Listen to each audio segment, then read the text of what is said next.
मंगलम भगवान वीरो मंगलम गौतमोगणी मंगलम कुंदकुंदाद्यो जैन धर्मोस्तु मंगलम सर्वमंगल मांगल्यम सर्वकल्याणकारकम प्रधानम सर्वधर्माणां जैनम जयतु शासनम जैनम जयतु शासनम। जय बोलो श्री अनंतानंद परम सिद्ध भगवान की जय। 1000 श्री चिंतामणि पार्श्वनाथ भगवान की जय। 1000 श्री शांतिनाथ भगवान की जय। परम पूज्य आचार्य श्री आदिसागर जी महाराज की जय। परम पूज्य आचार्य श्री शांति सागर जी महाराज की जय। परम पूज्य आचार्य श्री महावीर कीर्ति जी महाराज की जय। परम पूज्य वात्सल रत्नाकर आचार्य श्री विमल सागर जी महाराज की जय। परम पूज्य तपस्वी सम्राट आचार्य सन्मति सागर जी महाराज की जय। परम पूज्य प्रथम गणनिहारिका रत्न श्री 105 विजयवती माता जी की जय। जय धर्म की जय। ये पुस्तक सब मेरे कमरे में रखा करो ताकि हम जिम्मेदारी से ला सकें। अब बहुत छोटी किताबें आती हैं, बड़ी आती हैं। आगे में तो बड़ी लेने वाले ले लिए, बड़ी वाली इतनी ही है, बड़ी लेने वाली नहीं। मेरे 8-10 किताबें नजर नहीं आ रही। वो अंदर छोड़ आते हैं ना, वो से कहाँ अंदर चलो रूम में होगी ना अंदर। 1 मिनट में जाकर मैं देखने नहीं, मैं इस बात में बहुत व्यवस्थित काम देखना चाहती हूँ, व्यवस्थित रखने और व्यवस्थित ही जीवन, अव्यवस्थित आज से किताबें हमारे पढ़ने हैं क्योंकि जब जिम्मेदार भी है।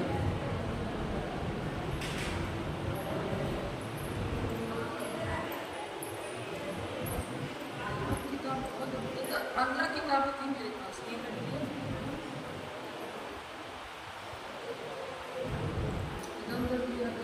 नहीं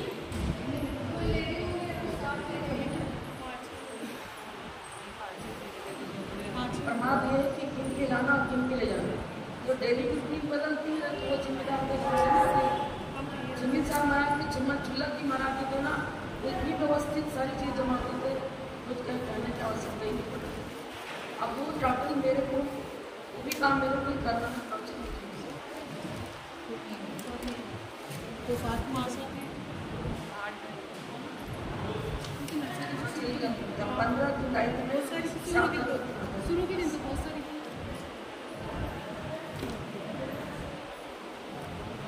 चलो देखो 16 नंबर दर्शनाथ चरणात्वापि चलतां धर्म वत्सले प्रत्यवस्थापनं प्राज्ञे स्थितीकरणमुच्यते दर्शनात् चरणात्वापि चलतां धर्म वत्सले प्रत्यवस्थापनं प्राज्ञे स्थितीकरणमुच्यते। यहाँ स्थितीकरण अंग का वर्णन है। सम्यक दर्शन के 8 अंगों में स्थितीकरण अंग भी है।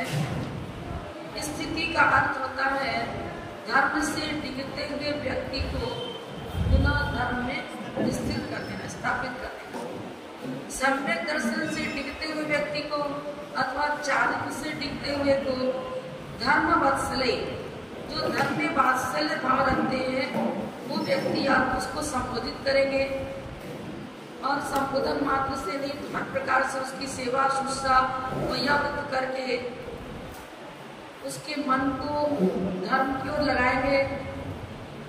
तो योग की सेवा के द्वारा भी स्थितीकरण होता है।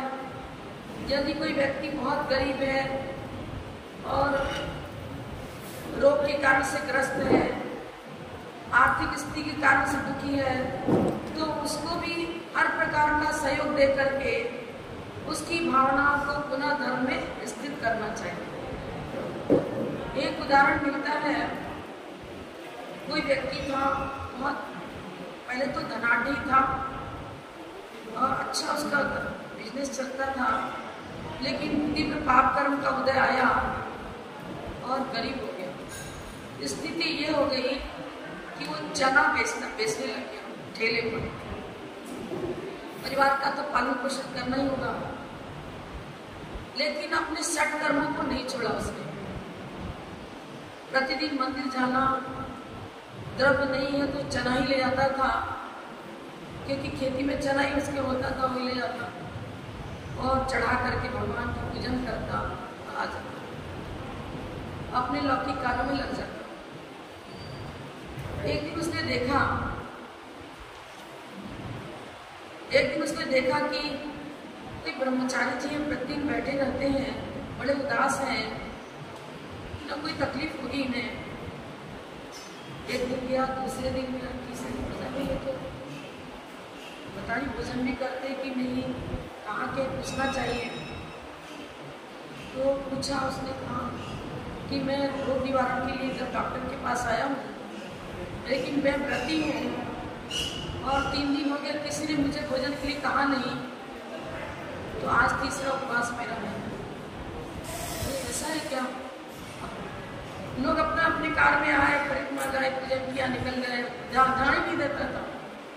उसने कहा मैं गरीब बहुत हूँ, लेकिन मेरा आपसे अनुरोध है कि मेरे यहाँ भोजन के लिए चले और मात्र चने की वस्तु मिलेगी खाने को, अन्य कोई वस्तु मेरे घर में है ही नहीं, तो आप मेरा निवेदन स्वीकार करें। उसने कहा ठीक है। बहुत ही विनय के साथ भोजन कराया और एक व्रती त्यागी को उसने आहार करा करके, जो उनकी मतलब अशांति हो गई थी भूख प्यास के कारण से, उनको बहुत शांति मिली। और व्रतों का उनका रक्षण करना एक स्थितिकरण है। आप मुझे आहार देते हो तो मात्र शरीर पोषण के लिए आहार नहीं लेते, हम अपने व्रतों का रक्षण करने के लिए आहार लेते हैं। तो यह भी एक स्थितिकरण हुआ, धर्म स्थितिकरण। आहार दान, औषध दान, ज्ञान दान दे करके हम क्या करते हैं, धर्म की रक्षा करते हैं। धर्म और धर्मात्माओं की रक्षा यही स्थितिकरण है। तो धर्म क्या है? रत्नत्रय आत्मा का स्वरूप है, ये भी धर्म है। और उत्तम, क्षमा, माधव, आदव आदि 10 धर्म की व्याख्या आप 10 लक्षण पर में सुनोगे, लेकिन ये भी स्वभाव ही है, चारित्र गुण की पर्याय है, ये भी धर्म है। 16 धारण भावनाएं, इनके द्वारा हमें हमारे रत्नत्रय की रक्षा होती है, आत्मिक गुणों की रक्षा होती है। तो इनको अपने जीवन में साकार करना, अर्थात इनका पालन हमारे जीवन में होना चाहिए। यदि हम आचरण में इनको नहीं ला रहे हैं, तो यहाँ आचार्य बोल रहे सबसे पहले स्व का स्थितिकरण करो, स्व को अपने धर्म में स्थापित करना।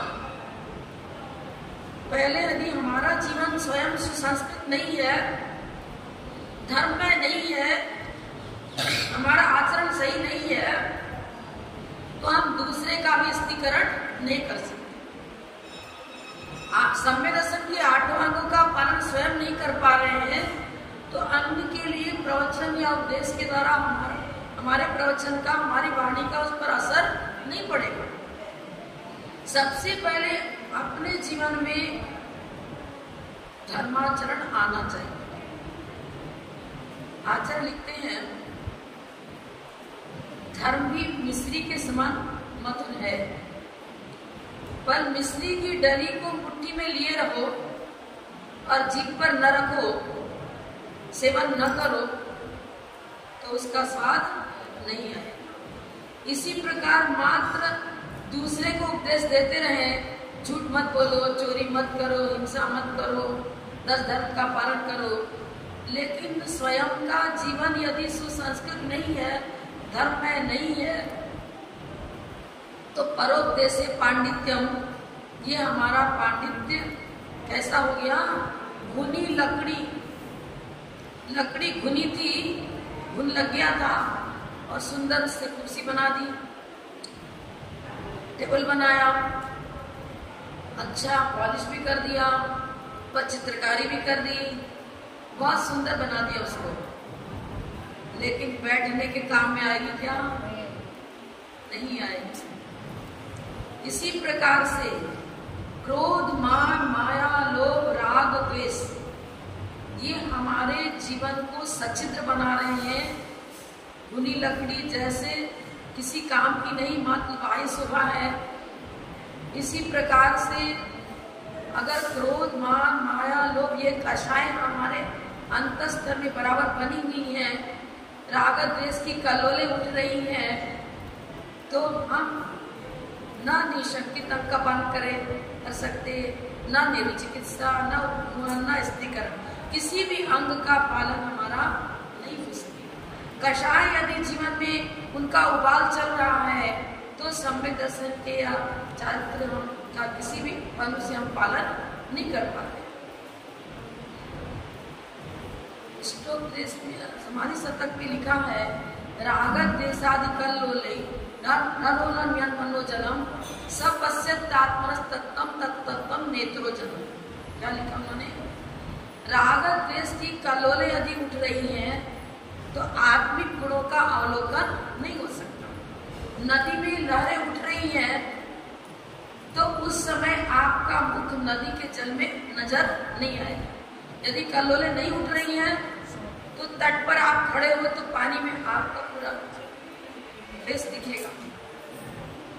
इसी तरह से आत्मिक गुणों का अवलोकन तब हो सकेगा जब राग द्वेष की कल्लोलें न उठती। तो सबसे पहले स्त्रीकरण के लिए क्या करना होगा? अपने जीवन का परिमार्जन, आत्मनिरीक्षण, आत्मपरीक्षण, आत्मसंशोधन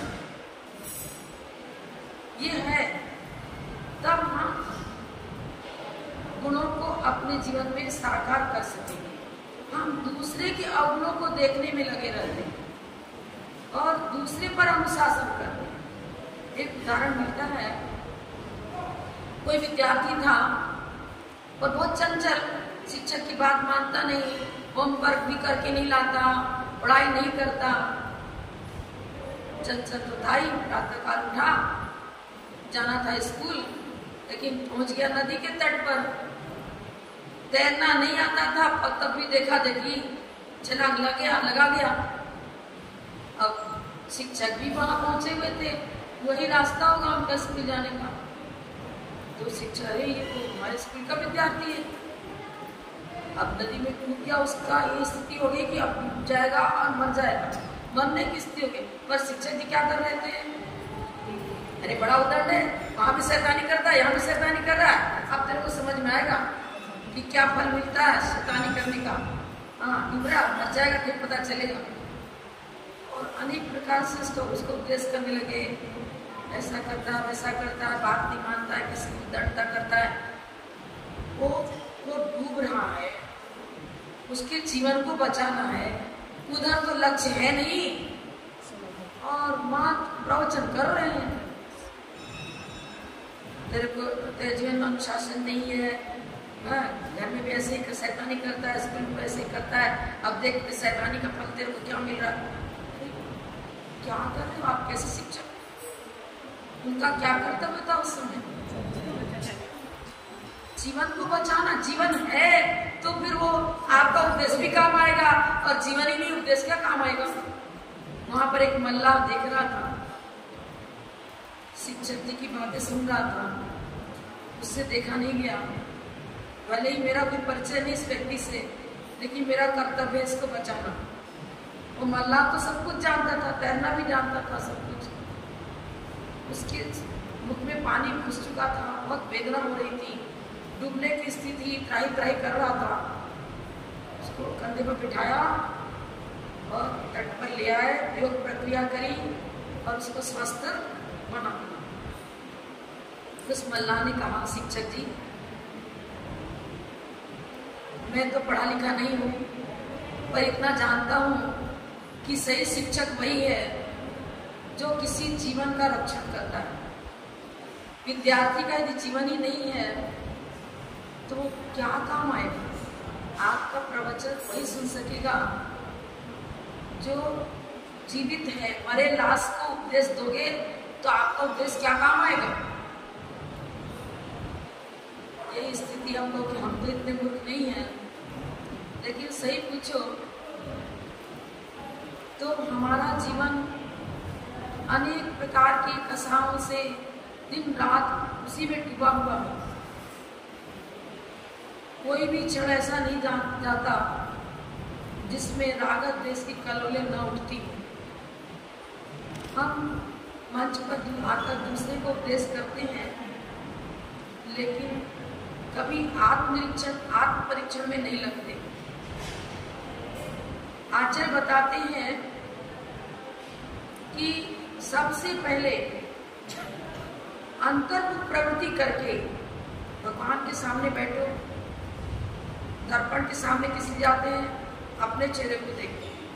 चिन्ह के सामने जाने के बाद ये विचार करना कि हम जिस पवित्र भगवान की पूजा करने आए हैं वो पूजा तब सफल होगी जब हमारे जीवन में भी वो वितराग परिणति आएगी।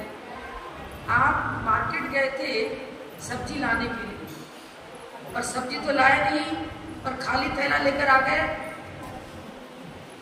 भगवान के पास गए थे उनके गुणों को प्राप्त करने के लिए, और जिस स्थिति में प्रवेश किया था वैसे ही खाली हाथ निकल आए। 1% भी जिनेंद्र देव के गुणों को उपलब्ध करने का प्रयास नहीं किया तो क्या होगा? कोई इंक्रीमेंट नहीं। आचरणहीन पांडित्य उसी के समाने से खुनी हुई लकड़ी से आपने फर्नीचर बनाया। सबसे पहले स्वयं के जीवन में आचरण आना चाहिए। जिन धर्म के अनुसार हमारी चर्या, खान पान, सहन सहन, वेशभूषा होनी चाहिए। आचार्य लिखते हैं, विकार है तब सती विक्रियन्ते ये साम न चेतांसी तएव सम्यक दृष्टि स एव धीरा स एव चारित्रवान। कारण मिला, लेकिन कारण मिलने पर भी कषायों की जागृति न होवे, वही व्यक्ति धीर वीर है, वही संत है, वही महापुरुष है, वही सम्यक दृष्टि है, वही चारित्रवान है। रक्त में वायु का प्रकोप बढ़ता है तो ब्लड प्रेशर बढ़ जाता है, और इसी प्रकार से जब कषायों का उबाल आता है तो क्या होता है? मन अशांत होता है। मन ही अशांत नहीं होता, हमारे धर्म का भी विघात होता है। श्रावक धर्म, मुनि धर्म, मतलब रत्नत्रय कहो, 10 धर्म कहो, ये कीमती चीजें तब टिकती हैं जब कषाय न हो। अब कषाय कहते किसे हैं? आप हो भाई, क्रोध तो कभी भी नहीं करना चाहिए, पर साधु भी तो करते हैं, आप भी तो करते हो। हमारे आचार्यों ने कहा है, यदि हित की भावना है, किसी के दुर्गुणों को मिटाने के लिए उसके जीवन में कोई भी दुर्गुण न पनपे, इस भावना को लेकर आप शिष्य को डांट रहे हो, अपने पुत्र को भी डांटते हो। कभी माँ अपने बेटे को चाटा भी लगाती है, मार भी देती है। क्यों? वो गलत काम कर रहा है, इससे कुल की मर्यादा नष्ट होती है, उसका जीवन भी असंस्कृत होगा। संभव है कि वो पतन की ओर चला जाए, शराबी भी बन जाए, व्यसनी भी बन जाए। यदि पारिवारिक दशा में नहीं संभाला तो क्या होगा? उसका जीवन बर्बाद हो जाएगा। तो स्व पर हित की भावना है तो उसको हमारे आचार्यों ने कषाय नहीं कहा।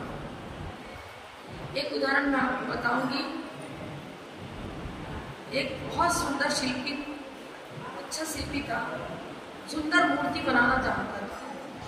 उसका पुत्र और भी होशियार था। उसने बहुत सुंदर जिनेंद्र भगवान की प्रतिमा बनाई। उसकी छवि इतनी सुंदर थी, ऐसा लगता था चतुर्थकालीन प्रतिमा हो। बहुत सुंदर, हाव भाव भी सुंदर, हर आंग पांग के अंदर वास्तु नजर आता था। कहीं भी कोई मिस्टेक नजर नहीं आता। अपने पिता को कहा, और उसके पिता क्या करते थे, वो कितनी भी अच्छी प्रतिभा बनावे कुछ ना कुछ में दोष निकाल देते, कभी उसकी प्रशंसा करते ही नहीं। तो क्या हुआ, उसने सोचा मैंने बहुत प्रयास किया लेकिन पिताजी कभी भी मेरी प्रशंसा नहीं करते इन्हें तो, पर उसने ठान रखा था मैं और सुंदर बनाऊंगा, लेकिन पिताजी प्रशंसा करेंगे तो ही मुझे आनंद आएगा, नहीं तो नहीं। अब उसने एक योजना बनाई। क्या किया, मूर्ति को चुपचाप अर्धरात्रि की सुंदर मूर्ति बनाई और गड्ढे के अंदर घुसा दिया, ढक दिया पूरा। पिताजी से कहता है मुझे एक स्वप्न दिखा है, बहुत प्राचीन मूर्ति है और वहां से आवाज आ रही है, उसे निकालो निकालो। निकालनी चाहिए, आपके मेरा स्वप्न विफल नहीं जाएगा। सारी समाज को आप एकत्रित करो और मुझे सबको मिलकर वहां जाना है और मूर्ति को निकालना है। ऐसा सपना है वो बेचारा क्या तो खुद बताया थोड़ी मेरी, वो तो खुद की प्रशंसा कराना चाहता था। तो सब लोग गए, मूर्ति को व्यवस्थित निकाला गया। अब उसके पिताजी ने एक एक आंख की क्या प्रशंसा करी। उसने कहा ऐसा शिल्पी ना देखा, ना हुआ, ना हो सकता है, बहुत ही सुंदर एक कारीगर, किसने अब मुस्कुरा रहा था। घर जाने पर वो कैसे कहता है ये मूर्ति तो मैंने ही बनाई थी, आप मेरी प्रशंसा कभी भी नहीं करते, आप क्यों कर गए। पिता ने क्या कहा, बस तेरे उन्नति का जो चरम स्थान अहंकार आ गया तुझे। ये अहंकार और ममकार ही तो उन्नति में बाधक है। आज तक तुमने जो प्रयास किया इसलिए किया कि पिताजी मेरी प्रशंसा करें, लेकिन और आगे बढ़ता गया ठीक है। अब तो तेरे मन में आ गया कि मेरे समान सुंदर शिल्पी कोई भी नहीं है। अब रुकावट आ गई, तेरी उन्नति में रुकावट आ गई, अब इसके आगे नहीं बढ़ पाएगा। तो आत्मानुशासन ग्रंथ में लिखा है एक छोटा सा भी अपराध होता है तो गुरु क्या करते हैं, उसको इतना बड़ा करके कहते हैं और खूब अच्छा फटकार लगा। आज की दुनिया में तो नहीं संभव है, क्योंकि फिर तो वो तो स्कूल जाना ही बंद कर देगा। लेकिन ये आप प्राचीन संस्कृति देखो, इतिहास देखो, तो शिक्षक भी इतने कठोर होते थे पर उनकी कठोरता मधुर फल को देती थी। 6ठी 7वीं क्लास का विद्यार्थी भी उसको कैलकुलेटर की आवश्यकता नहीं पड़ती थी, बड़ा बड़ा गणित भी ऐसे ही मौखिक सॉल्व कर देता था, लिख करके गणित नहीं करना पड़ता था। जोड़ घटा गुणा भागा कहीं भी गए मार्केट में, बड़ा से बड़ा एकदम सही आंसर देगा। अध्ययन इस प्रकार होता था, बारीक अध्ययन करते थे, हर चीज में माहिर, 100/100 नंबर लाना। मैं खुद बताऊं, संस्कृत मेरा विषय था विशेष। अब मार्क्स भी अच्छा आता था, नंबर भी अच्छे लाते थे, 2-3 लड़कियों का बहुत अच्छे नंबर आता था। और जो संस्कृत के टीचर थे ना, वो कभी भी हम लोगों को बात सही नहीं करते थे, हमेशा में डांटने। अब स्कूल में आए, बैठे थे, बोले पानी पीना है, तो लड़कियों से मंगवाते थे, चल लेकर आओ। क्या बोलते हैं, अरे मूर्खाधिराज, इधर सुन, मूर्खाधिराज। मूर्खाधिराज के नाम तो लेकर बुलाना ही नहीं है, जब भी किसी काम के लिए बुलाना मूर्खाधिराज। मूर्ख में मूर्ख, ठीक है, कोई मतलब नहीं, कोई भी नाम से बुलाओ, हमारे गुरु हैं, उनकी सेवा करना है। लाके जल पिला दिया, जो भी काम बताया, कोई भी काम, यहाँ दरी लगा, बेंच लगा, मूर्खाधिराज ही बोलना है, और किसी को नहीं, हम लोग को मूर्खाधिराज, और किसी को नहीं। एक जरा सा अनुस्वार छूट गया, कोई अलग छूट गया, क लिखना उसकी पूछ थोड़ी सी इधर की नीचे आ गई, गोलाकार सही नहीं आया, लाइन नहीं खींचा, पूरा काट दिया जीरो। हमारी हिम्मत नहीं कि भाई और लोगों का तो नहीं ऐसा कर रहे, हमारे क्यों ऐसा कर रहे, कुछ नहीं बोल सकते। लेकिन अब अनुभव में आता है कि वो डांट मेरे लिए अमृत पड़ी। मिडिल स्कूल की छात्रा होकर के भी एमए और पीएचडी वालों का संशोधन हम कर सकते हैं, उनकी मिस्टेक निकाल सकते हैं, इतना व्याकरण मजबूत आता है ना। कि अकलंग स्वामी जब बौद्धों के यहाँ पढ़ने गए थे तो कोई कारिका, उन्होंने, वो जैन धर्म वाली थी, और उन्होंने लिखा बोर्ड पर, तो कुछ कारिकाकार उस समय वो नहीं बता पाए, और ये अकलंग देव छोटे से बालक ही तो थे, उन्होंने कहा इसको अधूरा लगे तो कल बताएंगे। अरे उन्होंने क्या किया, जाकर उस कारिका को पूरा कर दिया, सॉल्व कर दिया। दूसरे दिन शिक्षक आए, इसको तो सॉल्व करके किस तरह, मतलब अर्थ पूरा ठीक कर दिया, उनको नहीं आना था उस समय। चिंतन किया, वो छिप करके जैन ही हमारे विद्यालय में पढ़ रहा, वो जैन को एडमिट नहीं करते थे, क्योंकि और ब्रिलियंट माइंड होते हैं तो शाहबाद अनेकांत, या बौद्ध में तो एकांत में तो सब जुड़ी बातें ही चल रही है, बस वस्तु अनित्य है मान लो, क्षणभंगुर है मान लो। अरे जैनी तो पढ़े लिखे बड़े होशियार होते हैं, इनको एडमिट करने के बाद तो हमारे जैन धर्म में ये टैली नहीं करेगा। तो अब क्या किया, कुछ युक्तियां निकाली जिससे कि पहचान तो हो। कैसे कहें कौन पकड़े, कैसे जैन को पूछा, सबने कहा हमने नहीं किया, हमने नहीं किया, हमने बताया नहीं कोई। अब उन्होंने सोचा कि जैनी जो है अपनी मूर्ति का उल्लंघन नहीं कर सकते, एक जैन मूर्ति मंगा करके रख दी और कहा इसको लाओ। अकलम निष्कलम को बड़े परेशान, एक बहुत बड़ा पाप होगा, प्रतिष्ठित मूर्ति को लाभ के जाना। उन्होंने युक्ति लगाई, अपने पट्टे से धागा धीरे से निकाल कर उस पर डाल दिया, फिर लाभ गए, वो सरागी हो गई, पकड़ में नहीं आए। दूसरा उपाय लगाया, कांसे के बर्तन रखे, हर एक विद्यार्थी के पास रात्रि में रख दिया, पर सो रहे थे सब बच्चे, उनका बेड ऊपर ही था। एक एक व्यक्ति पास में खड़ा कर दिया अर्धरात्रि को, और सारे बर्तनों को जोर से, बर्तनों का जो बंडल है पूरा नीचे गिराया, बहुत तेज आवाज हुई, सब बच्चे डर गए। तो बुद्धम शरणम प्रपंचामि, बुद्धम शरणम, और इन्होंने बोल दिया आरंभ शरणम प्रपंचामि, आरंभ शरणम प्रपंचामि।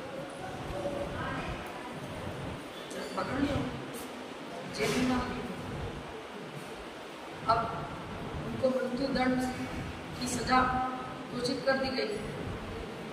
बहुत होशियार थे, कुछ न कुछ उपाय लगाया उन्होंने, और उनका कुछ पुण्य, जो पहरेदार सब सो गए, जिनको पहरेदारी में रखा था, ये धीरे से कुंडी खोल करके और भागे।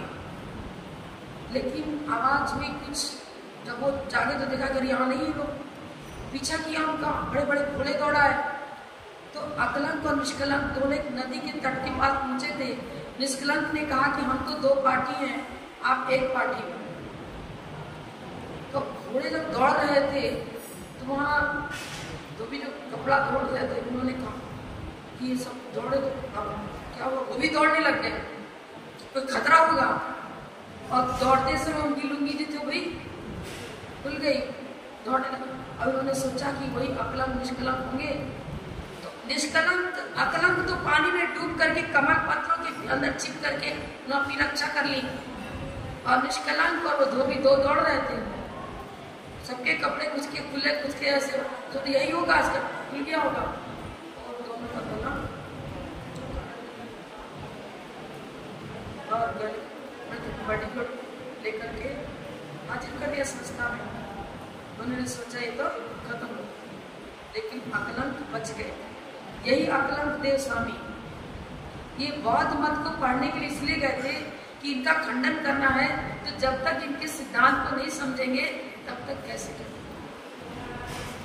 लेकिन पुण्य जिसका प्रबल है उसे कोई भी नहीं मार सकता।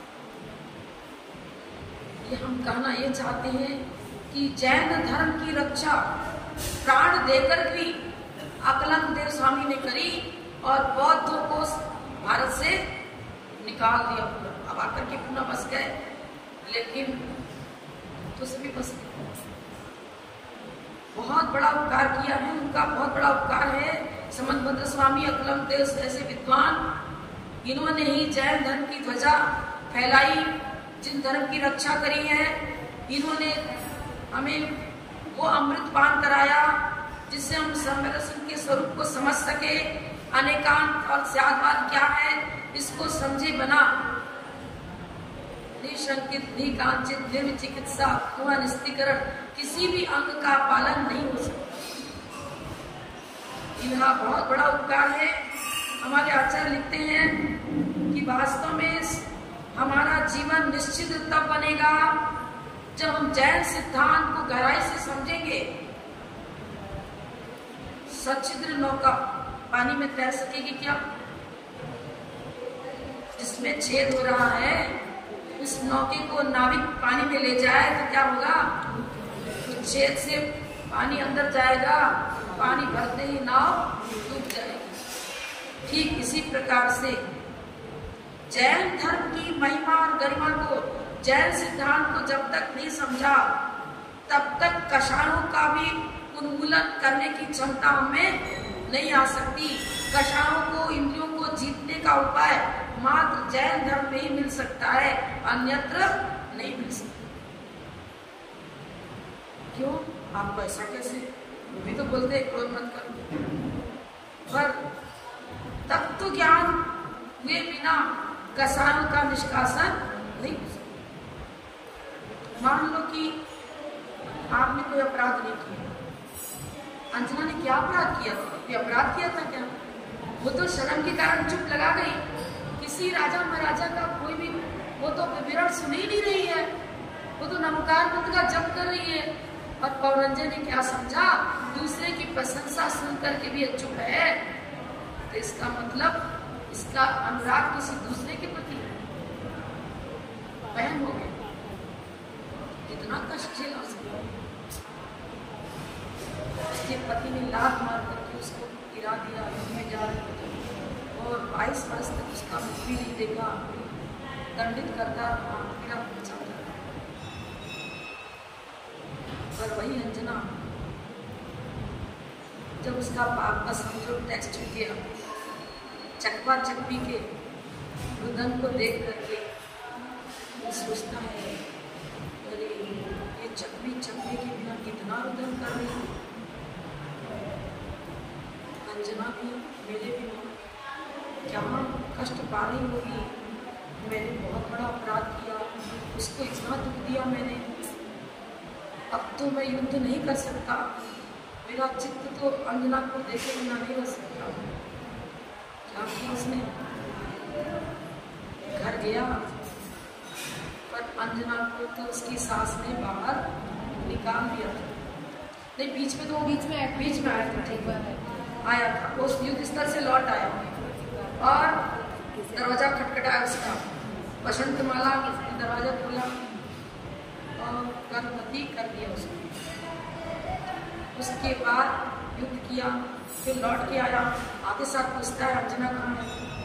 अरे वो तो लक्ष्मी थी, उसको तो जब तेरा सहयोग ही नहीं हुआ तो कहाँ से? अरे ऐसा नहीं, वो मेरा ही सहयोग पाकर के वो गर्भवती हुई है, ऐसा गलत है माँ। तो क्या हुआ था बता। लेकिन वो क्या, वो तो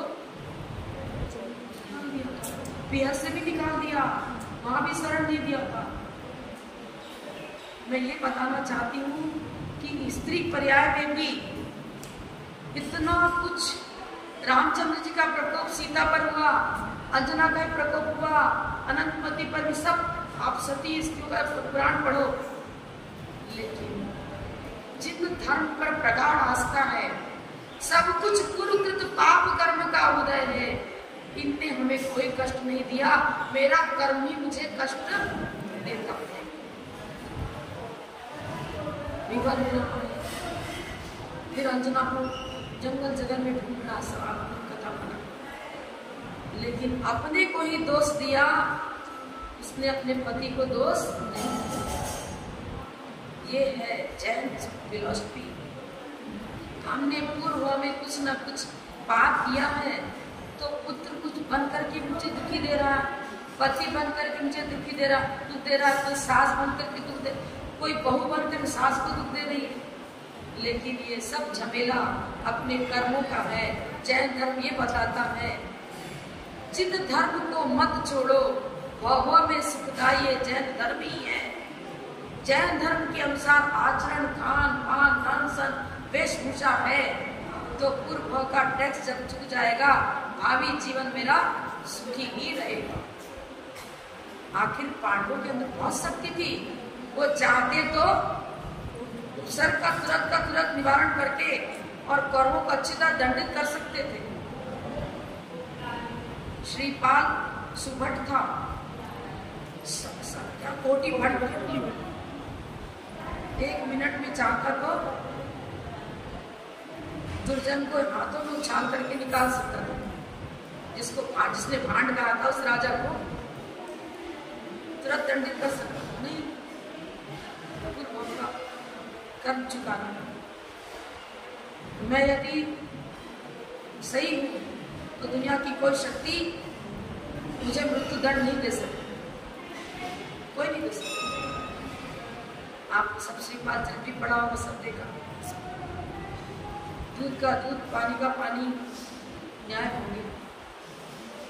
भीम को तो जहर भी पिला दिया था भीम को, लेकिन उसने कनस्टर पर घी पी लिया, पुण्यशाली था, वो जहर उसका उतर गया, नहीं मार सके। लाख के भवन में डाल करके अग्नि लगा दी, जला दिया पांचों को मारने के लिए, लेकिन उसका पुण्य था तो सुरंग पता लग गया और निकल के भाग गए, और 5 डेड बॉडी को वहां डाल दिया ताकि ये समझे कि पांडवों की मृत्यु हो गई।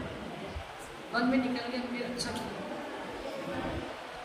एक कथानक और भी कई कथानक। मेरा सिर्फ यही कहना है कि सम्यक दृष्टि जीव जानता है कि पाप का फल दुख है और पुण्य का फल सुख है। यदि ये निर्णय आपने ले लिया तो फिर समझ लो सम्यक दर्शन के 8 अंगों का पालन बराबर हो रहा, कभी भी आप विफल नहीं, दृढ़ता बनी रहे। निश्चिद्र नौका, जैन धर्म ही हमारे जीवन को निश्चिद्र नौका बनाने की कला सिखाता है। यदि थोड़ा भी विचलित हो गए तो स्व को विचलित किया तो अपने से अपना स्थिरीकरण करो, वही भूल हो गई, निंदा ग्रह आलोचना करके अपनी वापस धर्म में अपने को स्थापित करना। दूसरे को संबोधन दिया, उसको योग्य सामग्री देकर के विस्तीकरण कर सकते हैं। मान लिया किसी ने नियम ले लिया कि हम अन्न नहीं खाएंगे, लेकिन इसकी ये हो गई कि डॉक्टर ने बताया कि इन्हें ये चीज देना ही पड़ेगा। आपने मान लो कि रात्रि में जल का भी त्याग कर दिया और इधर डॉक्टर ने कहा कि नहीं देना अति अनिवार्य है। अब ये स्थिति यदि ऐसी देखी जाती है कि व्यक्ति है धर्मात्मा ही, इसके अंदर पंचेंद्रिय विषयानुराग है नहीं, और यदि इसका जीवन रहता है तो आगे धर्म की अच्छी प्रभावना करेगा। सेठ सुदर्शन ने जब रानी ने उनके ऊपर लांछन लगा दिया था, क्या किया? अन्न जल का त्याग किया, लेकिन जब तक उपसर्ग नहीं डरता है तब तक के लिए। तो यदि उसको रात्रि में त्यागी वस्तु को भी खिला करके उसके जीवन का रक्षण किया, फिर प्रायश्चित दे करके उसकी शुद्धि करी। हमारे यहाँ कई विधियां हैं, ऐसा नहीं। अगर आपने इसलिए मैं एक बात बता रही हूँ कि जब मैं आश्रम में पढ़ती थी तो एक पुस्तक सागर महाराज जी आराम चातुर्मास किए थे। उनकी माँ थी, उसकी समाधि चल रही। तो लड़की ने उनकी बेटी महाराज को लेके आ गई घर में। महाराज आए, उनको चारों प्रकार के आजल का एक साथ त्याग कर। अब आयु कुछ जबरदस्त होगी, नहीं प्राण निकले उस समय। 2 दिन हो गए, 3 दिन हो गए, प्यास की वेदना से तड़पा रही थी। बेटा कहता है कि नहीं, माँ को मैं जल पिलाऊंगा। वो बार बार करी मुझे, मैंने तो त्याग किया, अब मान लो बेहोश पड़ी है, उसको कुछ चेतना ही जागृत नहीं है। आपने काम में कह दिया कि 4 प्रकार के आजम का त्याग है, उसने तो चेतना पूर्वक तो त्याग लिया ही नहीं है।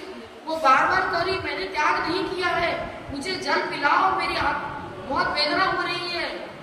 ऐसे समाधि नहीं होती, पढ़ी लिखी थी वो। बेटी कहती महाराज की साक्षी में आपको त्याग कराया है। वो कह रही मैंने लिया ही नहीं व्रत। अब बहन भाई दोनों लड़ रहे हैं, एक करा पानी पिलाऊंगा, एक करा नहीं पिलाऊंगा।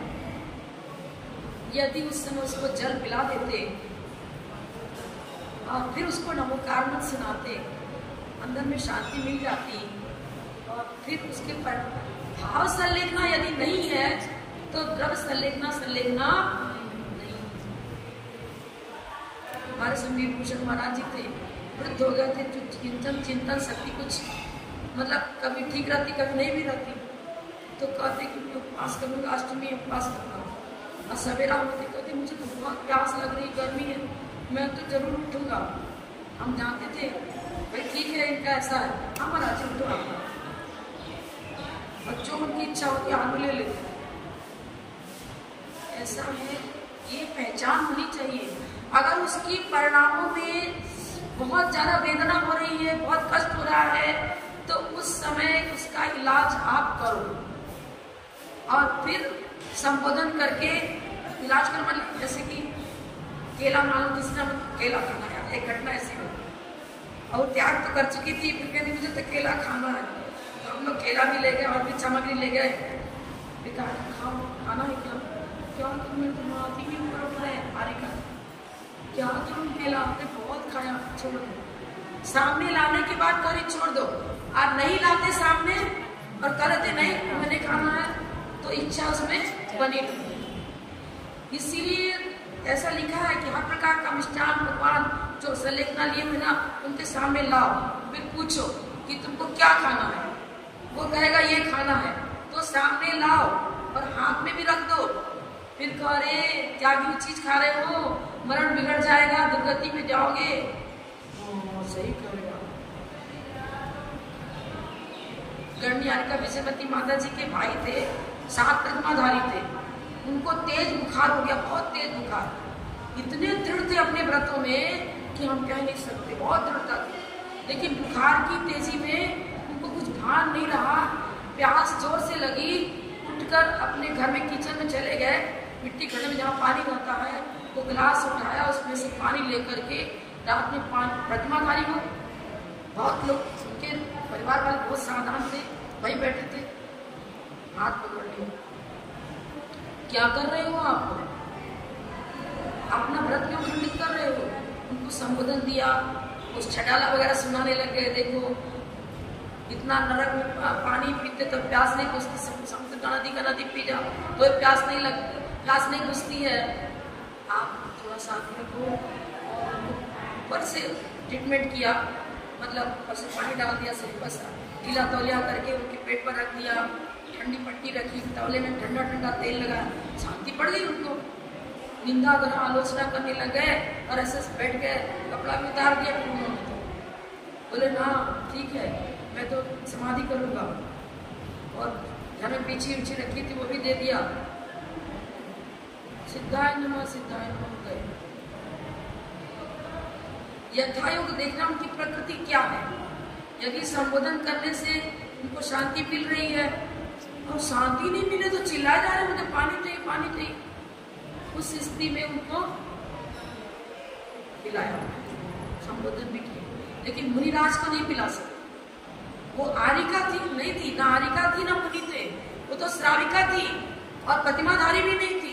आप जैसे गृहस्थ थी, त्याग ही नहीं था उनको, अन्न का त्याग था, सिर्फ प्राते इतने त्याग था।